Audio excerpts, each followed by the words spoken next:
You're not here by chance. Something quiet but powerful inside you brought you to this exact moment.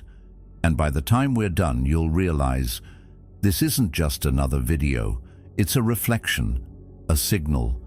Maybe you've started noticing that the things that once triggered you don't grip you the same way, that you're reacting less, observing more. That's not random. That's the shadow loosening its hold.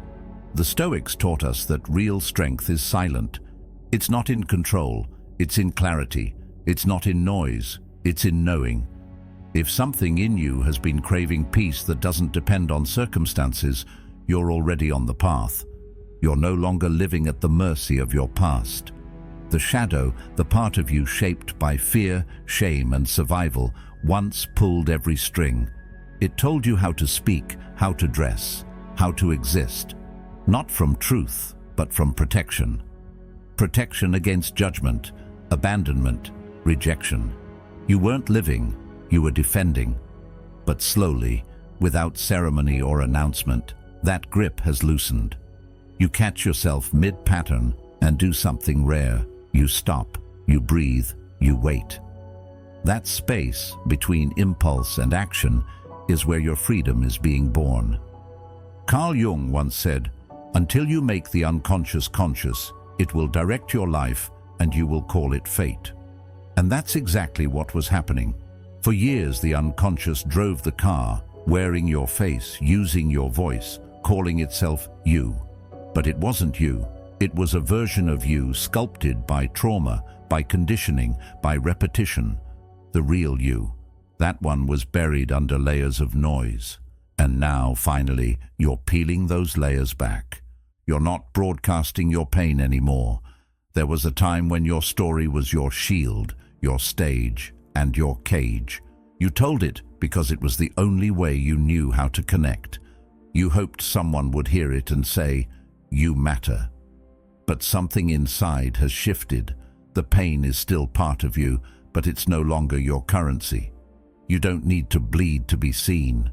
You don't need to ache out loud to feel valid. There's a calm now where the craving used to be.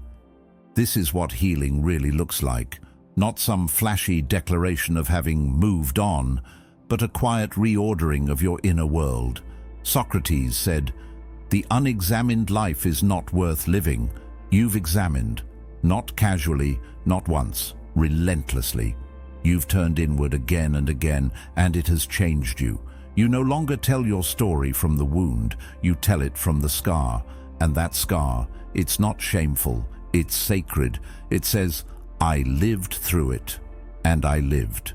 Now, you're more deliberate. Not because you're trying to control everything, but because you finally know what it feels like to move from alignment instead of anxiety. You don't race to fill silence. You don't rush to be understood. You understand yourself, and that's enough. You've stopped performing. You've started being. There's a difference, and you can feel it. When the shadow was in charge, discomfort meant danger. Stillness felt like suffocation. Now it feels like safety, like space. You've started to trust what emerges in the quiet. Insight, peace, truth, they rise to meet you when you're not drowning them in distraction. Aristotle once taught that knowing yourself is the beginning of all wisdom, and that's what's unfolding here. A knowing, not intellectual, but intuitive. The kind of knowing that doesn't need to be proven to be real. You aren't driven by survival anymore. You're guided by clarity. When someone misunderstands you, you don't spiral, you soften. When an old trigger appears, you observe it without collapsing into it. You're not numb, you're free. And freedom doesn't mean you feel nothing. It means you're no longer imprisoned by what you feel. You walk differently now. Your energy arrives before you do, and it says something even when you don't speak. Not because you're louder, but because you're clearer. You're not asking the world to complete you. You're not waiting for someone to save you from yourself. That part of the journey is over. Plato believed that the soul is drawn toward the light of truth, but clouded by the distractions of the material world. And isn't that exactly what healing clears away? The noise, the illusions, the roles you were assigned but never agreed to. You're not playing those roles anymore. You're rewriting the script, one choice at a time. And it's not that you've become perfect, it's that you've become present. Presence is the true sign the shadow is losing its grip. Because when you're present, you're not fighting the past or fearing the future. You're here now, responding rather than reacting, choosing rather than escaping.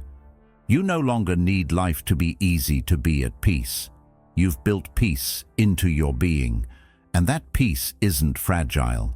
It doesn't shatter when someone disapproves. It doesn't vanish when a memory resurfaces. It holds, because it was built on truth, not performance. You're not who you were, not because you've added more to yourself, but because you've removed what was never really you to begin with. And in that space, something honest has taken root, something deep, quiet and real. There's a calm in you now that used to be missing, a peace that doesn't need to declare itself. It just exists, steady, rooted, unaffected by the need for recognition. You no longer feel the urge to announce your growth or prove your healing. You live it, quietly, elegantly, fully. There's no performance in your presence anymore, and somehow that subtle shift has changed everything. Because one of the most honest signs that your shadow is no longer steering the ship is how little the past grips you now. Those words that used to pierce you, they pass through, barely touching the surface. The people who once activated your deepest wounds, they feel distant, like characters in a dream you've finally woken up from. You're not pushing them away, you're simply no longer standing in the same emotional room. You used to believe that strength meant being unbothered, that maturity was silence, stillness, an unshakable face. But you've come to realize it's not about suppressing your reactions, it's about being unhooked by them. There's still feeling, you still care, you're still moved by the world, but those emotions no longer drag you by the throat. They inform you, they don't control you. That's the transformation. That's integration. And it's subtle. The outside world may not notice it, but you feel it. A lightness in your body when you walk away from conflict without guilt. A quiet relief when you let someone think what they want without correcting them. Emotional alchemy, as Jung would describe it, isn't about the removal of pain. It's about the conversion of pain into wisdom. It's a shift in the energy, not the evidence. You don't exile your anger anymore. You invite it in, sit it down, and ask what it's trying to tell you. And sadness? You no longer fear it like a shadow on your doorstep. You let it rest beside you. You listen. Sometimes it speaks of unmet needs, sometimes of letting go. Either way, you welcome its message without rushing it out the door. There's clarity now in your emotional life. Not control, not perfection, clarity. You don't need every feeling to resolve immediately. You don't rush to fix discomfort. You let it unfold. You let it teach. As Aristotle once noted, knowing yourself is the beginning of all wisdom, and the more you've allowed yourself to feel honestly, without flinching or editing, the more you've discovered who you really are beneath the noise. People notice, even if they can't name it. There's something different in your energy. It's less reactive, more grounded, not passive, present. And that presence, that settled energy, begins to act like a filter. Things that used to pull you in, arguments, drama, the need to explain, no longer stick. They pass through, not because you're numb, but because you've become clear about what deserves your energy. Plato once described the soul as drawn toward truth and light, but distracted by illusion. You've stopped chasing illusions, of being liked by everyone, of always being right, of never being misunderstood. You've realized that clarity doesn't need company. You can be seen or unseen, praised or ignored, and still remain whole. This wholeness, this emotional self-sufficiency, is not something you found in a book or a course. It came from experience, from heartbreak, from the slow work of sitting with yourself on nights you wanted to run. It was shaped in silence, honed through stillness, and matured by choosing presence over reaction, again and again. You don't need to win anymore. Not the argument, not the approval, not even the closure. Socrates once said that the greatest way to live with honor in this world is to be what we pretend to be. And that's what you're doing now, living from the truth of who you are, not the performance of who you think you're supposed to be. And perhaps that's the most remarkable shift of all. You're not just managing emotions, you're leading them, not with force, but with awareness. You're the space they enter. You're the observer, the listener, the one who decides what to do next. There's power in that. But it's not the kind of power that demands attention. It's the kind that radiates. The kind that doesn't chase validation because it knows its own value. It's the quiet power of a person who knows their own mind, honors their own heart, and trusts their own voice, even when it whispers. And you don't apologize for that process anymore. You don't explain your boundaries or downplay your quiet. You no longer feel the need to overcompensate for choosing stillness over stimulation. Where once you might have defended your distance or excused your silence, now you simply let it be. That peace you're building, it doesn't require validation. It just needs space. And now you give yourself that space without guilt. When the shadow was in control, silence was unbearable. It echoed too loudly, stirred too much. Every quiet moment felt like a threat. So you performed, you entertained, you filled the gaps with noise, with approval-seeking, with whatever it took to not feel invisible. Validation wasn't just comforting, it was oxygen. But that need has softened.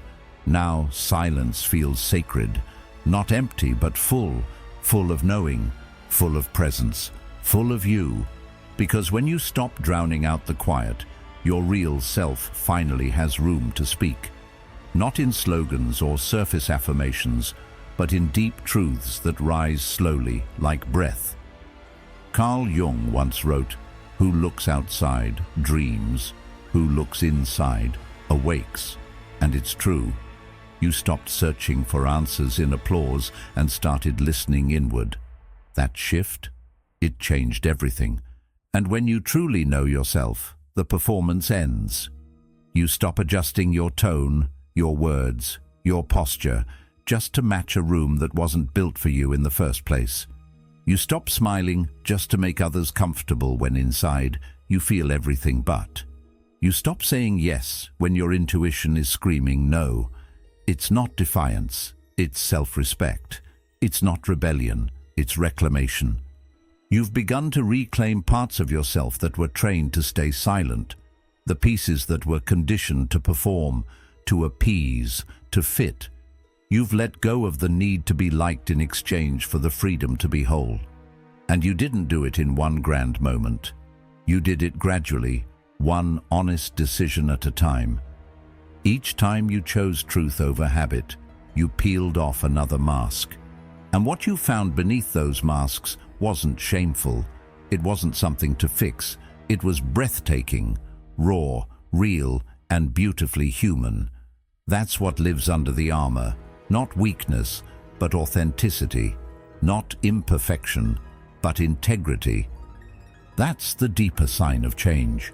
You no longer confuse your shadow with your essence. You used to believe that your pain was your identity, that if you took away the wounds, there'd be nothing left. But now you know, they weren't your truth. They were your signal. They called you inward. They broke the illusion that you had to earn love by suffering for it. They revealed what was real. Plato once said, "The first and greatest victory is to conquer yourself." But that victory isn't found in self-denial. It's found in self-acceptance. The shadow, the parts of you that once acted out in fear, in defense, in survival, was never evil. It was protective. It was trying to help, but it was helping from a place of old pain. Now, instead of rejecting those parts, you've started to see them with compassion. You're not fighting your inner child. You're parenting them. You're saying, I see you. I know you were just trying to keep us safe. And instead of suppressing those feelings, you invite them in. You listen. And something remarkable happens when you do that. The chaos begins to quiet. The compulsions lose their grip, because the parts of you that were screaming for attention finally feel heard. What was once automatic, reactivity, overthinking, people-pleasing, is now conscious. There's a pause where panic used to be, a moment of breath where there used to be an explosion. You catch yourself, you reflect, and sometimes you still fall back into old patterns. That's okay, that's human, but the difference now, you notice, and noticing is the beginning of liberation. Aristotle believed that knowing yourself is the beginning of all wisdom. That wisdom isn't loud, it doesn't demand applause. It shows up in how you speak to yourself when you make a mistake, in how you sit with discomfort instead of fleeing from it, in how you return over and over to the version of you that isn't driven by fear, but led by clarity. You catch yourself in the moment now, that sharp edge in your voice, that reflex to interrupt, that low whisper suggesting you're still not enough. You don't suppress it, you don't shame it, you witness it. And in that witnessing, something powerful unfolds. You pause, you breathe, you create space between the feeling and the action. That space? That's your power. That's where the old script ends and a new response begins. You've stopped collapsing into your reactions. You've stopped letting emotions write the whole story. Now you edit, you shape, you choose. And that's not just awareness, it's sovereignty. You are no longer a passenger to your programming. You are at the wheel, calm, observant, steady. You don't hate the patterns that once ran your life. You thank them, because they were built for survival, not sabotage. They protected you when you didn't have better tools. They kept you afloat when the waves were too strong to swim through. But now, those waters have changed. You've learned to navigate differently, and so you let those old patterns rest. No resentment, just release. Aristotle once said, "We are what we repeatedly do." Excellence, then, is not an act, but a habit. The habits of self-awareness, compassion, and presence have started to take root in you. You're becoming someone who responds rather than reacts, who pauses rather than panics. And that quiet shift, it sends ripples. Your energy shifts, subtly at first. You feel lighter, clearer, more grounded. You no longer walk into rooms seeking to prove your worth. You carry it in with you. People feel the difference, even if they can't name it. Some feel uncomfortable around it, because they still operate from the frequency you've outgrown. Others feel drawn in, not by what you say, but by how you are. You stop chasing, you stop clinging, because your peace no longer hinges on someone else staying. You no longer interpret someone's distance as a verdict on your value. You understand that people come and go, but your alignment stays, and that alignment becomes your anchor. It holds steady even when connections shift, when relationships dissolve, when silence replaces the conversations you once relied on for comfort. You're not building from lack anymore. You're building from wholeness. That changes how you connect. You stop confusing constant attention with real intimacy. You stop mistaking emotional turbulence for love. You don't seek out relationships that feel like a roller coaster just to confirm you're still alive.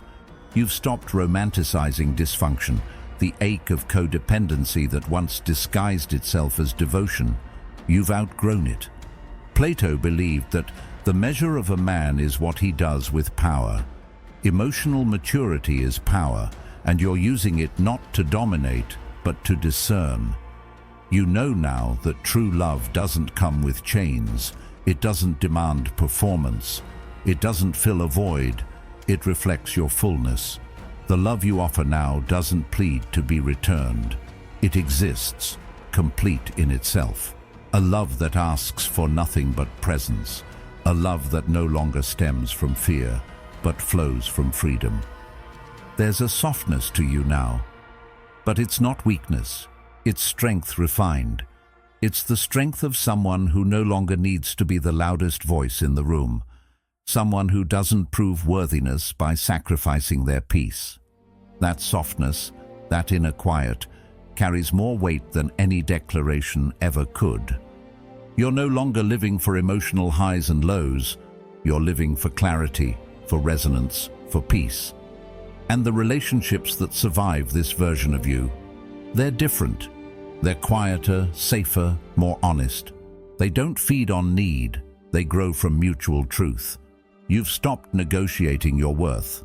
That old pattern, constantly adjusting, over-explaining, asking silently for permission to exist, that's behind you now. You don't bend to fit into spaces that feel too tight for your truth. You don't shrink to protect someone else's comfort.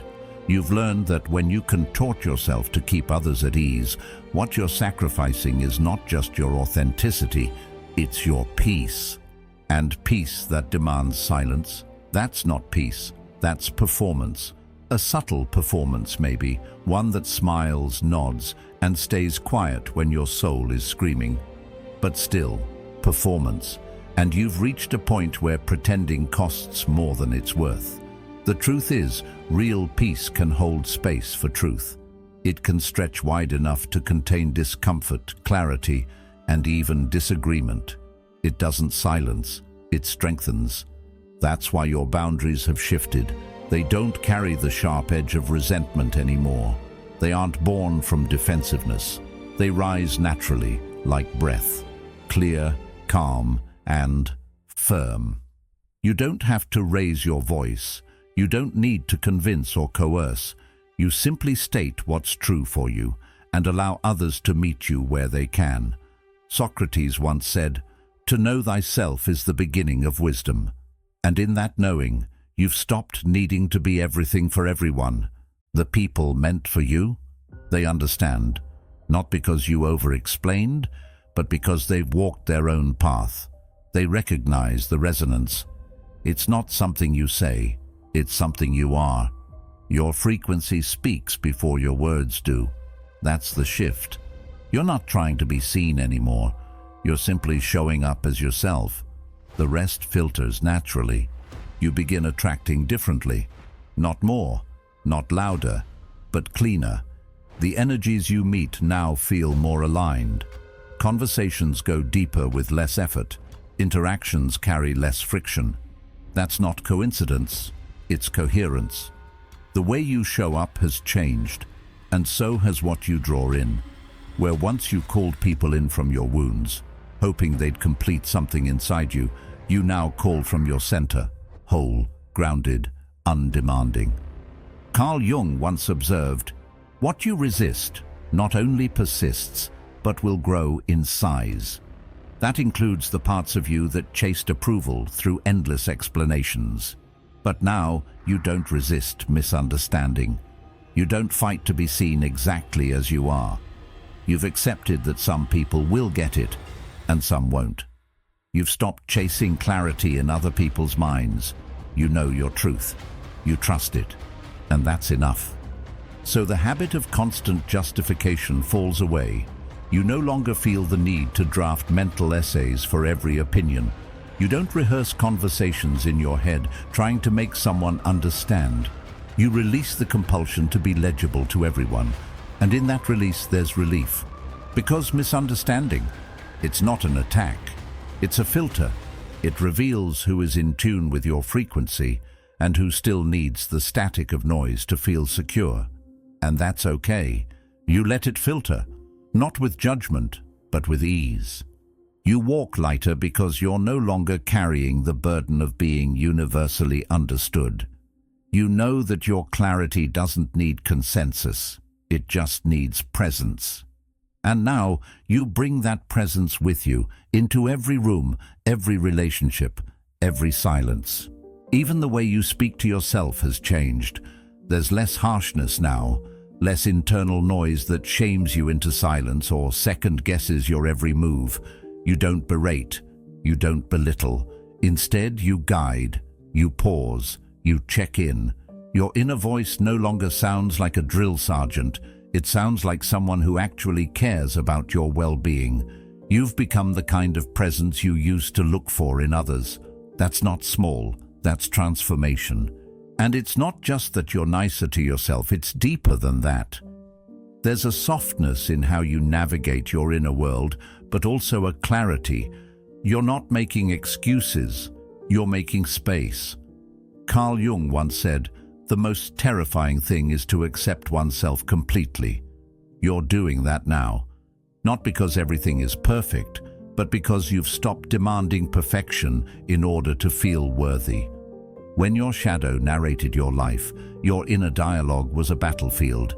Everything was urgency, pressure, performance. But now your soul has the mic, and your soul doesn't yell, it doesn't criticize, it doesn't compete. It whispers, it waits. It reminds you of what really matters when everything else gets loud. It calls you back, not with guilt, but with grace. It doesn't punish your detours. It simply guides you home. You've stepped off the hamster wheel of urgency.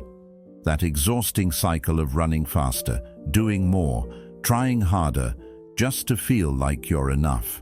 You've stopped chasing validation like it's oxygen. You've stopped setting fire to your own peace just to keep someone else warm. You've stopped measuring your worth by the noise around you. Because now you know. There's no award, no applause, no follower count that can quiet the ache of being disconnected from yourself. So you've shifted, from chasing to choosing, from proving to embodying, from noise to knowing, from surviving to seeing. That shift didn't come with fanfare. No one handed you a trophy. But you feel it in your bones, in the way you wake up, in the way you breathe, in the way your mind doesn't spiral like it used to when things don't go your way. You've realized that calm isn't something you find, it's something you become. Not all at once, but slowly, choice by choice. And those choices are no longer fueled by fear. They come from a different place now, a deeper one that trusts what it feels even when it can't explain it, one that doesn't need to be loud to be sure. Aristotle believed that happiness is the expression of the soul in considered actions. That's where you are now. You're not just reacting, you're responding, thoughtfully, honestly, fully. And that kind of presence, that's not built overnight. It's built in the quiet, in the moments when no one's watching, in the pauses between all the doing. You walk through the world now with a softness that doesn't beg to be understood. It's not weakness, it's power distilled, a quiet kind of strength that doesn't need to raise its voice. That kind of power doesn't push, it doesn't chase, it holds, it observes, it responds with intention, not reaction, and that refinement, it isn't polished to impress, it's shaped by truth. You no longer try to convince the world you've grown. You simply live in a way that proves it, wordlessly. Even your solitude has changed shape. What once felt like isolation now feels like a sanctuary. The silence that used to echo has become a kind of music. You don't fill the quiet with distraction. You sit in it, breathe in it, expand inside it. You stay with yourself, not out of resignation, but reverence. Because being alone no longer means being abandoned. It means being aligned. You're not withdrawing out of fear. You're arriving from fullness. You no longer reach for others to complete you. You've stopped outsourcing your sense of wholeness.